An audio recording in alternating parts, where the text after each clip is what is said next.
First one, it's just the fact that it's been a year away from coaching. It's brand new staff. A year away from coaching, brand new staff, and it's my home where I'm from. So those are the three things, maybe a little different. But it's, you know, the good thing is it's not the first time that I've had to take a new team out on the field. I have a lot of guys on our coaching staff I didn't know, and I obviously know them very well yet, but you never know until you know.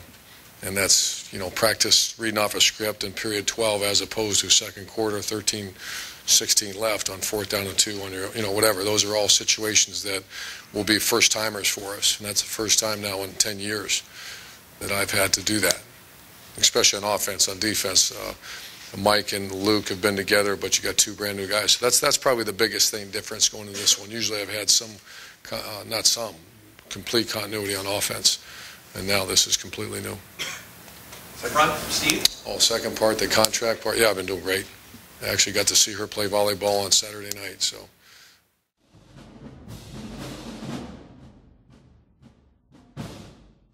I think his leadership is not, I'm not saying this is critical, but is not the lack of urgency. I actually watched him last year quite a bit. If with ESPN, or I just would try to watch him. And when we first got him, there wasn't a whole lot of urgency. And I think the no-huddle up-tempo makes a quarterback. You have to be urgent. And I think he's becoming a pro at what he does. And he's a quarterback of an offense that's counting on him in every play. So I think that's the urgency and the way he attacks the game. I mean, attacks the preparation, not attacks the game, attacks the preparation for the game. Much better.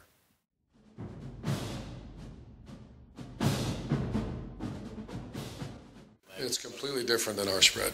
You know, their offense is 180 from.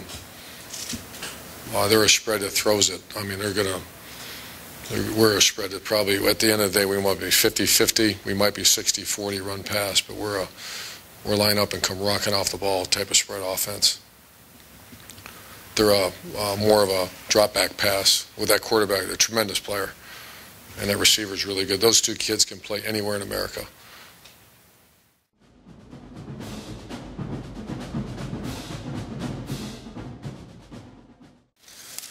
Probably the best place to start would be pump block. You know, we're a team that one year we blocked, I think, an NCAA record 7 or 8 in a year. So we want to come after. We want to be a pump block team, and so that kind of tells you with the mentality that we have. Our best players are on it.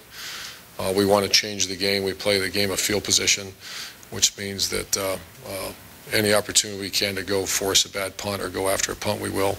And there's risk involved in that. Sometimes you run into a punter, and I have that meeting right away with our players. Understand, I don't need any complaining by the D. If we run into a punter, here's why we do that. And then I have the field position chart that we live by. But I'd say very aggressive, and you see a lot of our good players on kicking. But I know Ohio State's always been very good in special teams. So I'm not sure how much drastic change you'll see, other than we'll go after a bunch of punts.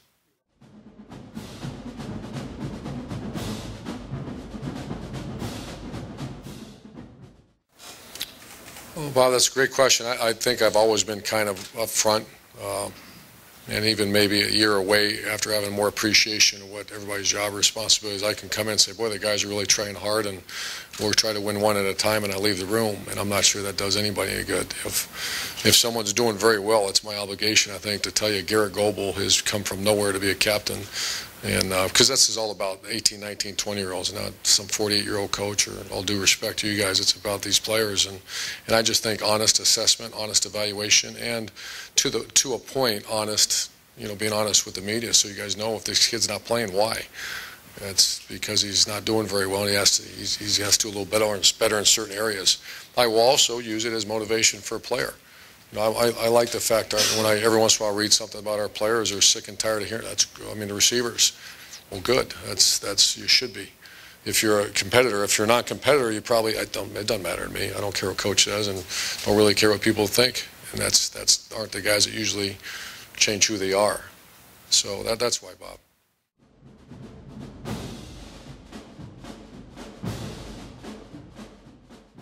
That's a very correct assumption. We will continue. The Buckeye Leaves. Could you imagine that?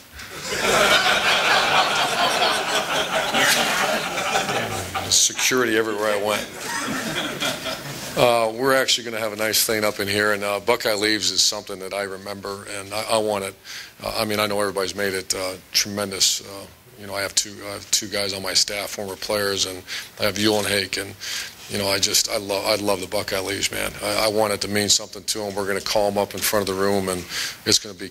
I remember that back when Coach Bruce did that in 1986, and I mean, I just sat back there going, "Wow, we got 8 Buckeye Leaves," and so it's going to be a huge deal. There is a little different. I'm sorry, who asked that question? There is a little different. We changed it, adapted a little bit. I wanted to make sure I'm not doing something I wasn't supposed to with all the former players, and so it was approved. And it's a little different. We have team and individual awards like they've always had, but it'll be a little different. But to answer your question, it's going to be as big. That'll be one of the biggest sources of inspiration and pride and reward system we have is to get a Buckeye Leaf.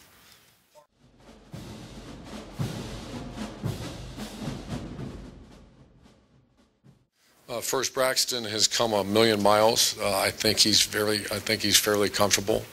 Our goal is to make him not an athlete playing quarterback, but a quarterback that's very athletic, and that's what I just said. You know, that's years of experience. He came from a very good high school program, so we're not starting off with a blank slate.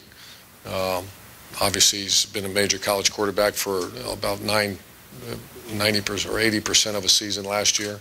So once again, it's not a blank slate. So I think he's fairly comfortable. I think that'd be a good question for you guys to ask him, because I ask him all the time, and I can tell. I know Brad. I think you asked the question, how much time have I spent with him? A lot. And I can read him pretty good now. When he likes something, doesn't like something. At some point, maybe not this first game, but he'll actually game plan for us. You know, and we always have an opening script of plays that we want to have run. At some point, he'll be the guy making that script and giving great input on this is what I want, because he's the one that has to pull the trigger. Nathan is today's a big day for Nate. He's been up and down as far as he's trying his heart out. Tough injury. I would hope to have him for a limited basis in the first game, but today is a big day for him because we rested. We worked, rest. Now we're in a game week, and we got to find out what we can do. But you're hoping he might get action Saturday? I'm hoping.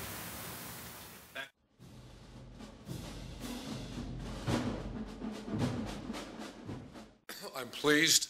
Obviously, you don't know until you know, but I like what I've seen so far. They are a much different outfit than they were. The last week of spring, you started to see glimpses of something that looked like you could actually do some things. The first couple weeks was really bad. And I've seen they've worked. And we try to give credit where credit's due, and they worked really hard this summer. There's no way they can get to where they're at on 18, 20 practices, whatever. I think we're at 22 or 23. There's no way that Braxton Miller, Kenny Guiton, and that group of kids can be where they're at today if they didn't work this summer, because you just don't have time. And so I'm really excited to see what they got, because we'll see what they got.